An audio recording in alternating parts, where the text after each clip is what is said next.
Community radio ബെൻസുകൾ ഇപ്പോൾ വിരൽത്തുമ്പിലെ വിസ്മയം. തയ്യാറാക്കി അവതരിപ്പിക്കുന്നത് നാദിർ ഷാ. എഡിറ്റിംഗ് ശബ്ദമിശ്രണം ബോണി ജെ ബേസ്. നമസ്കാരം പ്രിയ ശ്രോതാക്കളെ, ഏവർക്കും റേഡിയോ ബെൻസുകൾ അവതരിപ്പിക്കുന്ന വിരൽത്തുമ്പിലെ വിസ്മയത്തിൻ്റെ മറ്റൊരു എപ്പിസോഡിലേക്ക് സ്വാഗതം. നമ്മുടെ കമ്പ്യൂട്ടറുകളിൽ വൈറസ് കയറിയോ? ഇതെങ്ങനെ നമുക്ക് മനസ്സിലാക്കാം? കമ്പ്യൂട്ടർ വൈറസുകളെക്കുറിച്ചും അവ സൃഷ്ടിക്കുന്ന അപകടങ്ങളെക്കുറിച്ചും കാലങ്ങളായി നാം ഏവരും കേൾക്കാറുണ്ട്. വൈറസുകളും വേമുകളും സ്പൈവെയറുകളും ട്രോജൻസും അടക്കമുള്ള അപകടകരമായ പ്രോഗ്രാമുകളെയും സോഫ്റ്റ്വെയറുകളെയും എല്ലാം പൊതുവെ വിളിക്കുന്ന പേരുകളാണ് മാൽവെയറുകൾ. സാങ്കേതിക വിദ്യയുടെ വളർച്ചയ്ക്കനുസരിച്ച് എല്ലാ മാൽവെയറുകളുടെയും രൂപവും ഭാവവും മാറിക്കൊണ്ടുമിരിക്കുന്നു. ഇവ ഉപയോഗിച്ചുള്ള ആക്രമണങ്ങൾക്കും തട്ടിപ്പുകൾക്കും ഇരയാകുന്നവരുടെ എണ്ണവും കൂടുന്നുണ്ട്. വൈറസുകളുടെ കാര്യത്തിലേക്ക് വരികയാണെങ്കിൽ, വൈറസുകൾ നമ്മുടെ കമ്പ്യൂട്ടറിനെ സ്ലോ ആക്കുന്നു.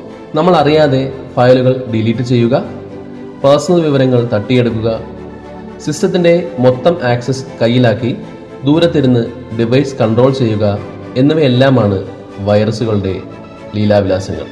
ഇമെയിൽ അറ്റാച്ച്മെൻറ്റിലൂടെയും ഇൻഫെക്റ്റഡ് സോഫ്റ്റ്വെയർ ഡൗൺലോഡ് ചെയ്യുന്നതിലൂടെയും കുഴപ്പം പിടിച്ച വെബ്സൈറ്റുകൾ സന്ദർശിക്കുന്നതിലൂടെയും വൈറസുകൾ നമ്മുടെ കമ്പ്യൂട്ടറുകളിലെത്താൻ സാധ്യത വളരെ കൂടുതലാണ്.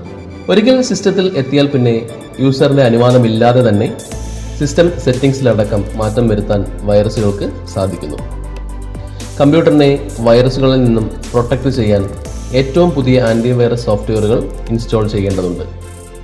അതുപോലെ ഫയലുകൾ ഡൗൺലോഡ് ചെയ്യുമ്പോഴും ലിങ്ക്സിൽ ക്ലിക്ക് ചെയ്യുമ്പോഴുമൊക്കെ ജാഗ്രത പാലിക്കാൻ പ്രത്യേകം ശ്രദ്ധിക്കേണ്ടതാണ്. നമ്മുടെ കമ്പ്യൂട്ടറുകളിൽ വൈറസ് കയറിയിട്ടുണ്ടോ എന്ന് മനസ്സിലാക്കാൻ സഹായിക്കുന്ന ഏതാനും ചില കാര്യങ്ങൾ നോക്കാം. പെർഫോമൻസ് കുറയുന്നത് എന്നതാണ് ആദ്യത്തേത്. കമ്പ്യൂട്ടർ സ്ലോ ആകുന്നതിന് പല കാരണങ്ങളുണ്ട്. ഇത് OS അപ്ഡേറ്റ് ചെയ്തപ്പോൾ വന്ന ബഗുകൾ കാരണമാകാം, അല്ലെങ്കിൽ എന്തെങ്കിലും ഹാർഡ്വെയർ പ്രശ്നങ്ങൾ മൂലമായിരിക്കാം. ഇതുപോലെ തന്നെ കമ്പ്യൂട്ടറിനെ ബാധിക്കുന്ന തരത്തിലുള്ള വൈറസോ മാൽവെയറോ സിസ്റ്റത്തിൽ ഉണ്ടെങ്കിലും പെർഫോമൻസ് കുറയാൻ സാധ്യത കൂടുതലാണ്. ബൂട്ട് സ്പീഡ് കുറയുന്നത്, ആപ്പുകളും സോഫ്റ്റ്വെയറുകളുമൊക്കെ ലോഡാവാൻ കൂടുതൽ സമയമെടുക്കുന്നത്, സിസ്റ്റം മൊത്തത്തിൽ സ്ലോ ആകുന്നതുമൊക്കെ വൈറസ് കയറിയിട്ടുണ്ട് എന്നതിനുള്ള സൂചനകളാണ്.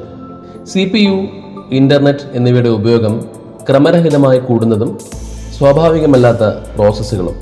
വൈറസുകളടക്കമുള്ള മാൽവെയറുകൾ കൊണ്ട് തട്ടിപ്പുകാർ ലക്ഷ്യമിടുന്നത് ഫിഷിംഗ് അറ്റാക്കുകളും ഡേറ്റാ മോഷണവുമാണ്. ഇവ മിക്കവാറും ബാക്ക്ഗ്രൗണ്ടിൽ റൺ ചെയ്യുന്നവയാകുമ്പോൾ CPU ഉപയോഗവും വർദ്ധിക്കുന്നു. തട്ടിയെടുത്ത ഡേറ്റ കൈമാറുന്നത് വഴി ഇൻ്റർനെറ്റ് യൂസും കൂടുന്നുണ്ട്.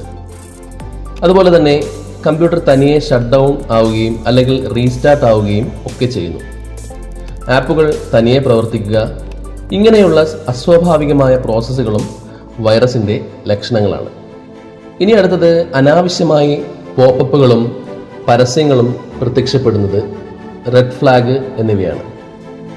ഇൻ്റർനെറ്റ് പരസ്യങ്ങളിൽ നിന്നും സോഫ്റ്റ്വെയറിൽ നിന്നുമാണ് ഏറ്റവും സാധാരണയായി വൈറസുകളും മറ്റ് മാൽവെയറുകളും നമ്മുടെ ഡിവൈസുകളിലേക്ക് എത്തുന്നത്.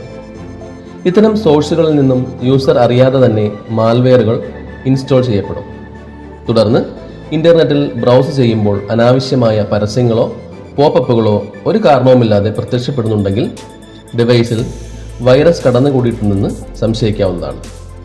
സേവ് ചെയ്തിരിക്കുന്ന ഫയലുകൾ എവിടെ പോയി എന്നതാണ് അടുത്തൊരു കാര്യം. സിസ്റ്റത്തിൽ ഫയലുകൾ സേവ് ചെയ്തിട്ട് അത് മറന്നു പോകുന്ന സംഭവങ്ങൾ ഉണ്ടാകാറുണ്ട്.